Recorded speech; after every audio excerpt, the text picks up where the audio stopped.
Today's daf is daf ayin. And we'll start here on the bottom of Samach Tesamid Beis Boy Rava. In our text it says Rabba, but Le'inyan Maser Mai. We have a whole sugya before this, and it has to do with Basar Ikar or Lav Basar Ikar. When you plant something and it grows, whether the growth is primary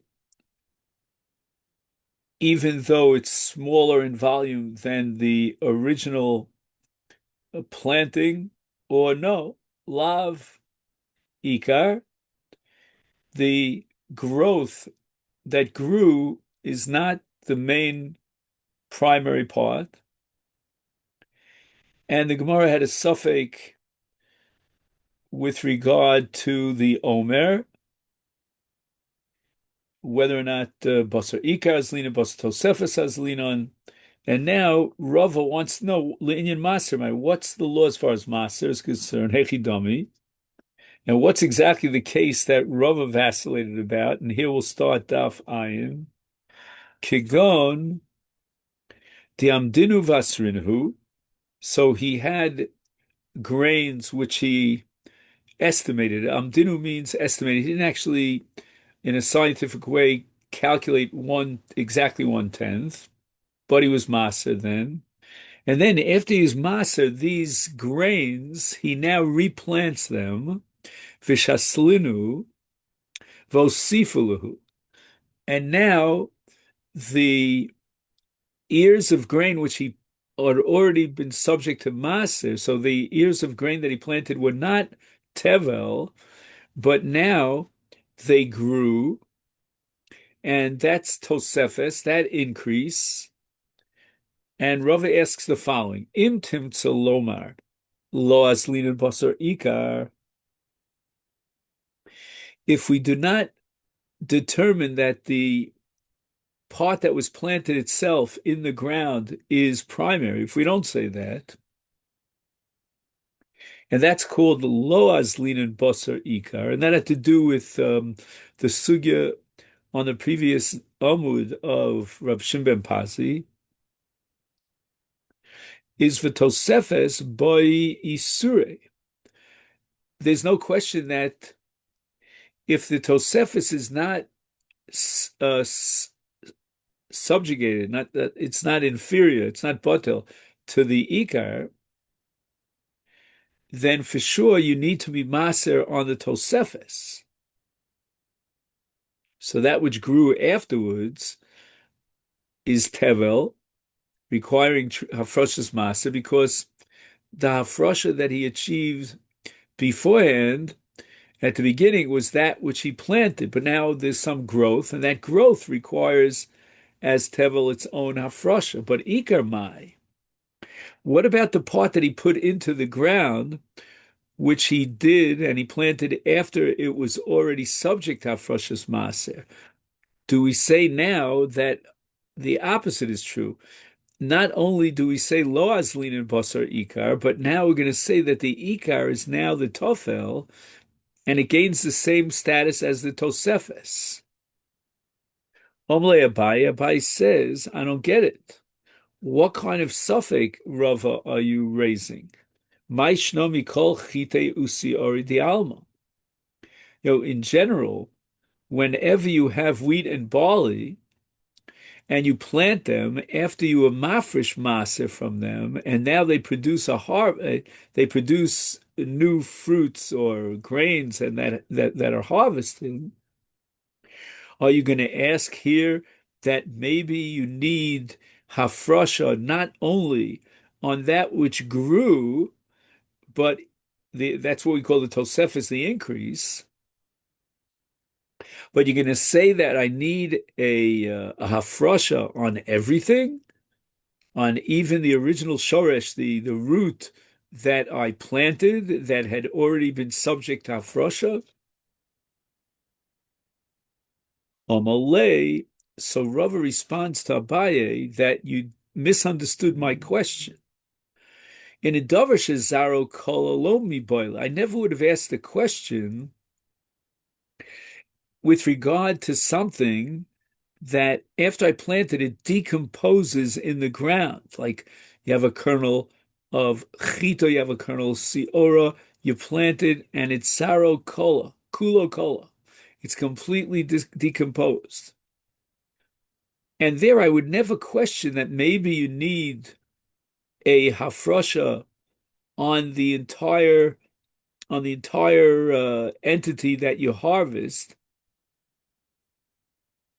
which would include the original seeds or kernels that he planted, because certainly in that case, which is zarokala, and the grains disintegrate in the ground, so the original kernels are not in existence. They completely, shall we say, disintegrated. And therefore, when you try to calculate now 10%, which is Afroshas Maaser, on that which grew, you don't have to include within it that which was planted, because that which was planted is completely disintegrated. But where do I have a suffix, says Ravo? B'davar she'ein zaro kola. Something that does not decompose. So if you take an ear of grain and you replant it, it's already grown completely, then that original ear of grain does not disintegrate. It only expands. It only increases. So I'm not a farmer, so I can't tell you whether this is such a simple premise, but that's what it says over here. So now Rava raises the question about something which does not disintegrate, and do we see it as if it were still in its original state, and therefore there was already Afrashas Maser, it's not Tevel, or do we say no? Now we're shifting the Ikar from the grains or the ears of grain that was originally planted to that which was Tosefus that grew, and even the original grains take on the same status as that which grew, and therefore you have to be mafresh keneged everything.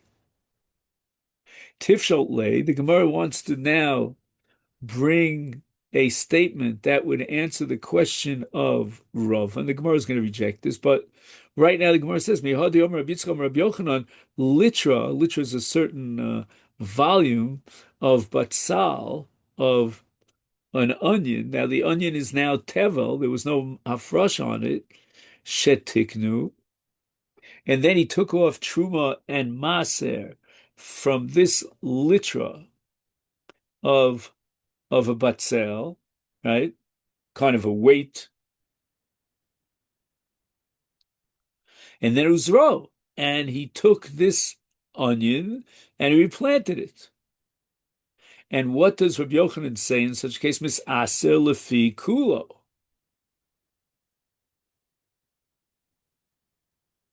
So that means when you're calculating, let's say, 1 over 50, which is 2%, or 1 over 10, which is 10%, truma and maser, you calculate it keneged kulo. Even that original litra is integrated together with the new growth that grows out of the litra of the onion to calculate now the tevel on the entire plant, not only on that which increases its size. Now, we have to add one thing here that we didn't mention in the Gemara itself, but the Gemara is assuming that the onion itself does not decompose. And that was exactly Rava's question. Ki kami boili doversha ein zaro kola. It doesn't decompose. So what happens to an onion when you plant it is that things grow on the onion. The onion expands and gets fatter and fatter. And now we have to be mafresh keneged everything. So this clearly has to prove that wherever the original shoresh does not decompose, then it requires another round of hafrasha, meaning it goes back to the state of being tevel. And again, I think the reason for this is because once that expands, then the original onion is now part of that expansion. It's like one entity. And just like the expansion, the Tosefos we said is we're not going to say that the ikar is primary. And now we're saying the Tosefos requires hafrasha, then the roots also require hafrasha. So basically, what you're saying is that when you replant onions, the original onion, which we'll call it the shoresh or the root, now takes on the status of the Tosefos. Gemara says, name. You can't prove anything from to kernels of wheat from an onion. Why? Hasam hainuz riyosa. That's the derech in which we plant an onion. I know we have onions that we plant here in our kitchen. Hacha, but here in the case of ears of grain, lav hainuz riyosa. You don't usually take ears of grain that have already grown and now replant them. That's not the normal planting because customarily grain is grown from seeds, not from replanted ears. So if an ear of grain is replanted and it gets larger and larger and it grows, then the shoresh, the original ear of grain, might be considered something that's an ikar in its own, and it's not batel, and therefore you would not have to be mafresh maser from it.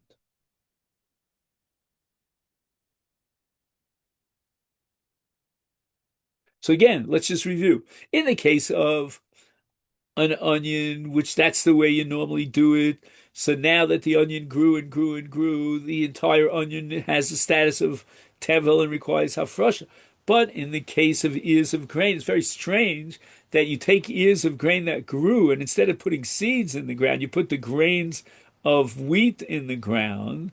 And in such a case, I'm not going to consider that the growth now sort of swallows up the grains of the ears of grains. That I'm not going to assume, and therefore we're left with a suffix.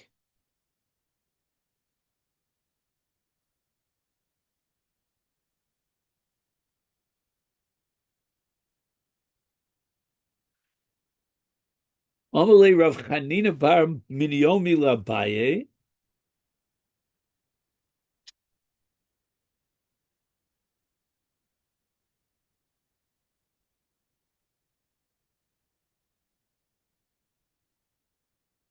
Otzichenu nakuv ma. So I'm just trying to see if there's any final conclusion about the suffix of Rava. Just 1 second. The Gemara wanted to be posted from the literal Botzel, and the Gemara rejects that because Hachal Lav Hainuz Riyaso. Honestly, I'm not putting my reputation on the line here, but I don't think the Gemara comes to any conclusion here. In any event, Rabbi Chanina says the following: Otzit she'eno nakuv mahu. Right, an otzut is a flower pot, and the ground, the flat part on the bottom of the flower pot is either perforated or not perforated. So Chanina speaks about an otzut she'eno nakuv. It's not perforated, which means that it's not sucking up from the ground any of the nutrients. It's on its own. And now he's got in front of him two such flower pots. Each one is an otzit she'enu nakuv, and he wants to be mafresh truma maser from one flower pot to the other.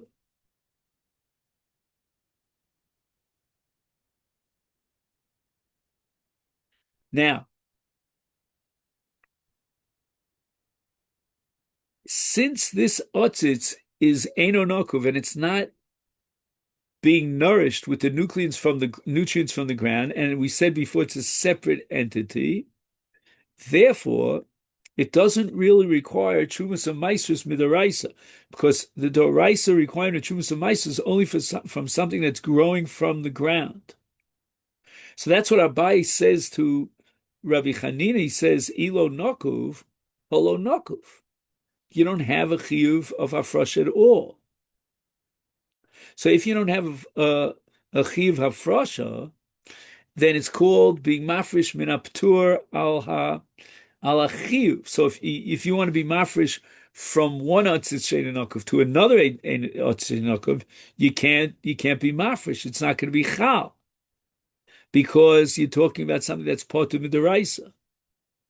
Now I don't understand exactly why this is min apotu al chiyuv, because mirabanan yechayev in our first shumas maisus even from an otzit sheinanokov. So let me just take a minute here to see if he addresses this question. So,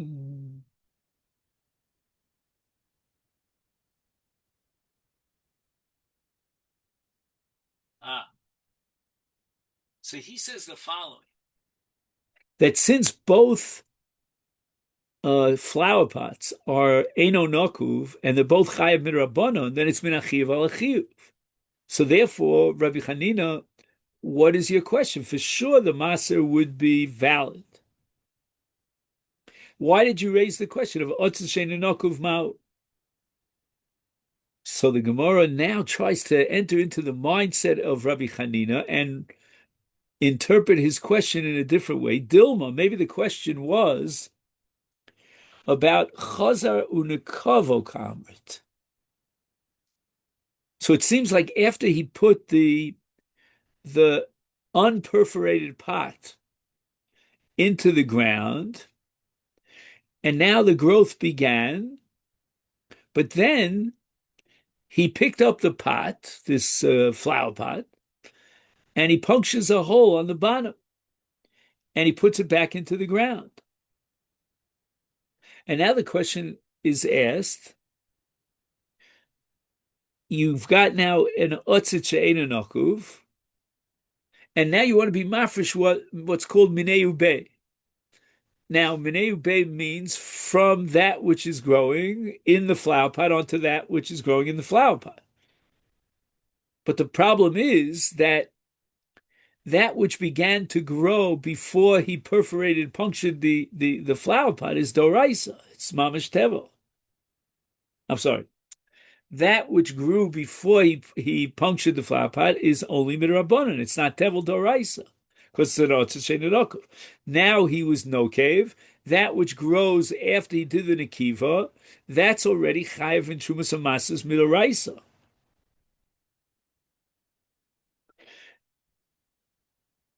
And now he wants to be mafresh minei ubei, but if he's minafish minei ubei, he might be mafresh from a chiyuv on the ptur, a ptur on the chiyuv. So Abai says that this interpretation of your suffix is not correct. Why? Because hacha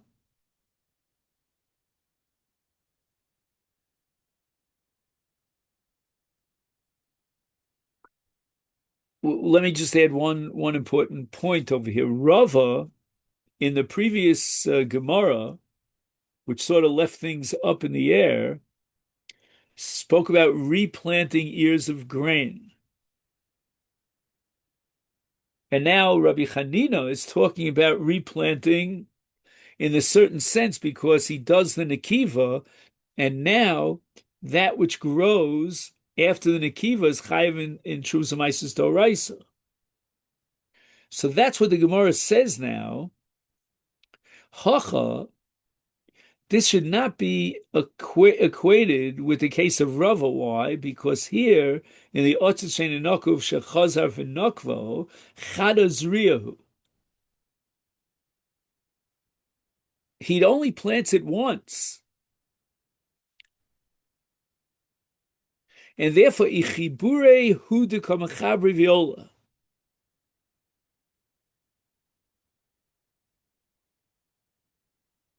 That which he planted now is attached to the ground. And it continues growing from the original Zriya. That's not the case of Rava. Rava took grains of ear, planted them, then he pulled them out of the ground and replanted them. That's a new Zriya. So therefore, whereas in the case of what? Of the Otzichena Nakuv, we're going to say that the original growth and the increase is all one because it's all one Zriya. So the root, which was the part that grew before he was Menakev, takes on the same status of the Tosefes, which is Tevel Doraisa after the Niku. But in the case of Rava, stays Rios Ninu. And therefore, Rava really has a suffix whether that which grew in the first round, which ends with, when he pulls it out, that's one Zriya, would now lose its status and now pick up the status of that which is increased, but that was after a second planting. Boy, Rabbi Avo, Shiboles Shemircha Bekri. So you have now an ear of grain, and it's still inside the stalk.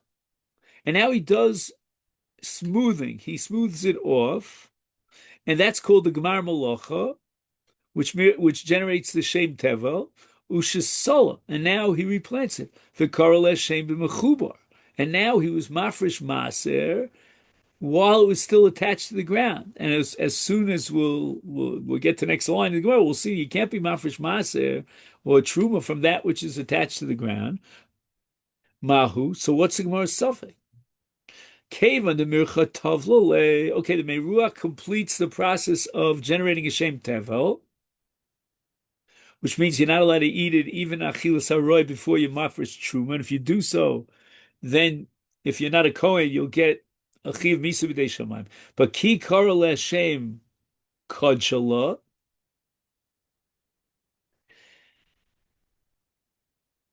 I don't understand exactly why the Gemara is assuming so, but the Gemara now premises that you could be mafresh truma even though it's replanted in the ground.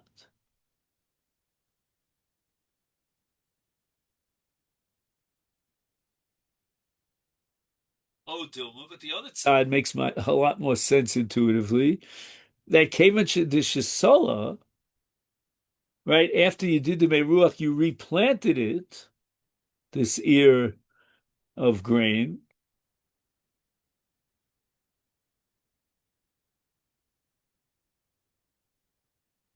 Is Pokale Tivla Mina. Even though it had a Shem Tevel before you replanted it,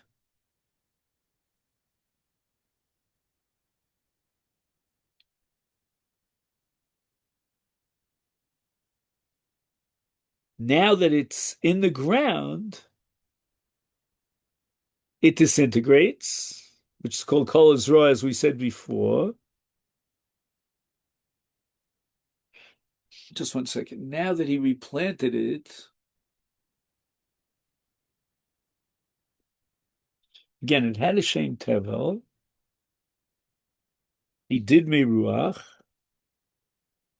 And now he takes the Shiboles and he replants it. So what's Pshat Pokale Tivla Mina?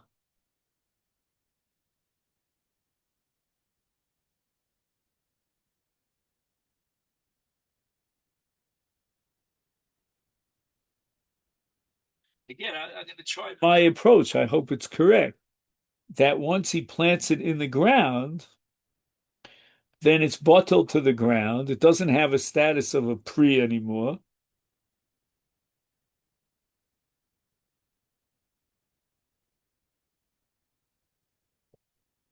So I don't know what the first set is. Kikar Lev Shem Kodshala. This I don't know. Anyway, Amri Le Rabbanan Labaye. So now we're going to have my argument. What are you talking about, Abayim? Kain Matzinu Truma The mechubel karka utanan lo matzini truma v'kum karka. I don't know where this Mishnah is, but in any event, we don't have such a thing as being mafresh truma while something is attached to the ground. So how could you say that that which he, was inside the ground, which he planted, that root is now going to be subject to truma? Amalei Abai says, Kitanya, he that Mishnah le'inyani chiyuve misa. Normally, if a zar eats truma, he's got misa shamayim, and he has to pay back the kohen, not just 100%, but another 20%. And the Mishnah is teaching us that a person cannot become liable to these penalties by eating truma that's attached to the ground. But it doesn't mean that the hafrasha can't take effect. To eat tolish v'yochal, now he picks up the grains and he eats the grains. Is tolishu, now it's no longer attached to the ground.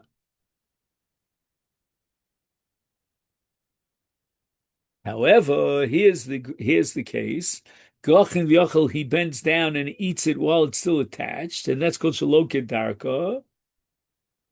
Is butler daitotzel kol. Should we say that this is not considered an achila because nobody else would do such a thing under normal conditions and bend down and eat something that's attached to the ground, and that doesn't qualify as a shem achila. So again, the Mishnah is now teaching us, the way Abai is reinterpreting it, that if someone eats truma that's attached to the ground, he's not chayiv for that. The Mishnah never meant to say that the grain that's attached to the ground could never become designated as truma. The hafrasha is chal. The Mishnah wants to say that you're not chayiv for it if you're a zar and you eat it, because that's not the way it's normally eaten, and therefore butler daitis kol adam, it's not an achila. So now the Gemara quotes Ilfa. Now, from Ilfa, we're going to learn that even an unusual achila is still called an achila.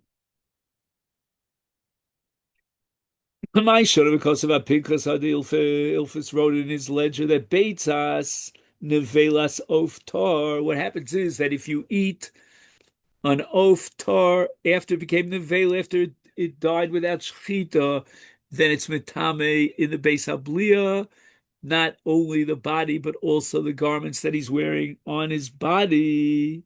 And now what happens is after the oath became nevela, now what happens? They find an egg. But what's the status of this egg? Miksasim b'chutz, miksasim b'fnim. So part of it was out of the body. Therefore, when it became nevela, it didn't have any impact whatsoever to generate an Isa Nevela, Tumas Nevela on that part that's out. But half of it is Bifnim. Bifnim, Metam V'godim HaBeis HaBliya. That part which is inside has the status of Nevela Softar, and it's Metami V'Beis HaBliya, even the Begodim. But Michutz, that part of the egg that already came out before the animal died, that part of the egg is not awesome. It doesn't have the status of an avela. And a mitam begodim v'beis habliya. Now, here there's a whole to-do here with Rashi and Tosfos, but the simple way of understanding this is that the man didn't pull out this egg from the body of the oaf, but rather he bent over and he ate part of the beitza of the oaf. And the Gemara wants to say that even though he had an unusual type of achila, nevertheless, it seems from Ilfa that he's metame beis habli on that part of the egg that's inside the body. And that we should compare to the case where he's got grain that's attached to the ground, and there was hafrashas truma, and now this non-Kohen bends down and eats it from the ground. So Gemara says the following: what are you talking about?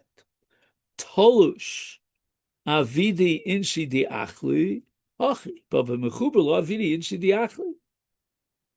Nobody goes ahead and eats grain that's attached to the ground. But for some reason, which again, I don't understand exactly why, when a person eats from the egg directly, that's considered avdi inshi. That's customary for people to eat that way. Omrav Tav Yomi Bar Kisnam Shmuel Hazorea Kilai V'Yotzet Nakuv Osur. The Rabbanan said that even that which is in an Otzet Shenu Nakuv, and it's not sucking up from the nutrients of the ground. Nevertheless, the Rabbanan prohibited putting, let's say, a yerek and a grape and a grapevine into that non-perforated kli.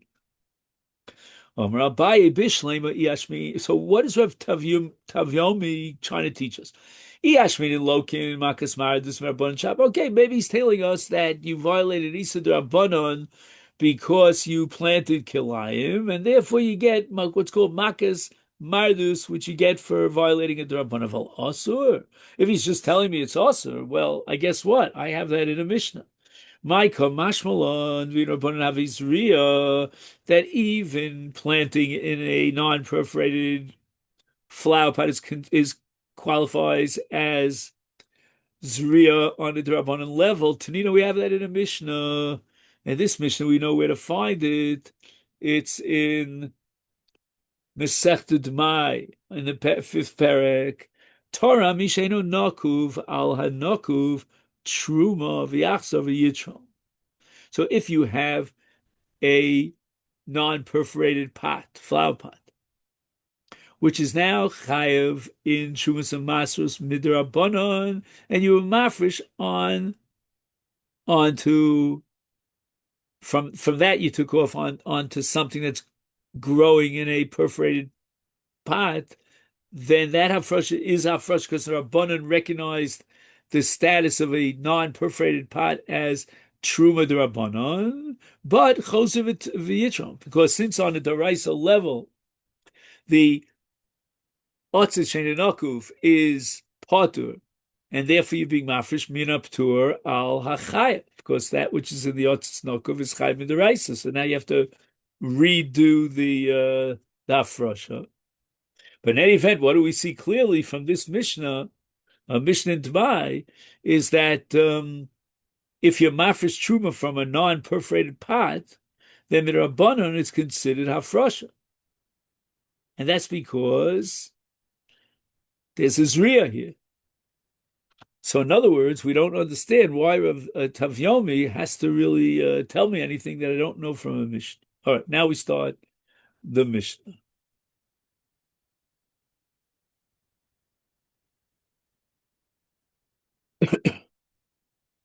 There are 5 species of grains. Chitas, siorin, kusmin. Kusmin is what we call spelt. I'm not exactly sure if kusmin in the Mishnah is what we call spelt. That's a different issue. Shibol shul is oats. Shipon is rye. 5 altogether, which means if you integrate to create a dough for the shear of challah, which is 43 and a third beitzim, or is it 43 and a fifth beitzim? I always get confused. Anyway, and the dough is made up of any of the combination of any of these 5 minim, then you're chayiv and challah. And asur v'chadash lifnei ha'omer. All these 5 grains are asur midin chadash before you bring the omer. Now we're talking about consumption of chadash, but what about liktzar? Right, you're not allowed to be kotzer min chadash until after the ktziras ha'omer, so that will apply to any of the 5 species. Im ishrishu kodem la'omer, ha'omer matiron. Any of the 5 grains that took root before the omer, which is a 72-hour period of time post zriya, is the omer will be matim lav. But if, on the other hand, you planted it right before the omer, so then you're going to have to wait till the next omer, a year later. Asur machiyavo mabo. Tana, we learned in the brisa, kusmin min chitin. It sounds like you have a flowchart here in which you have the ovos. The ovos are chitim on one side and siorim, meaning barley, on the other side. And the toldos are the following. Kusmin is a tolda of chita, and Shibboleth Shul and Shifon are toldos of Siora, of barley. And that would mean that you could only integrate spelt with wheat to create a dough that's chayiv and challah, and rye together with uh what's it called, oats, right? Shibboleth Shul together with barley. And that lechor is against that Mishnah, because that Mishnah gives the impression that all five can be integrated. Anyway, Shibboleth Shul v'Shipa Minso. Okay, now the Gemara is going to give us the Aramaic words for some of these five grains.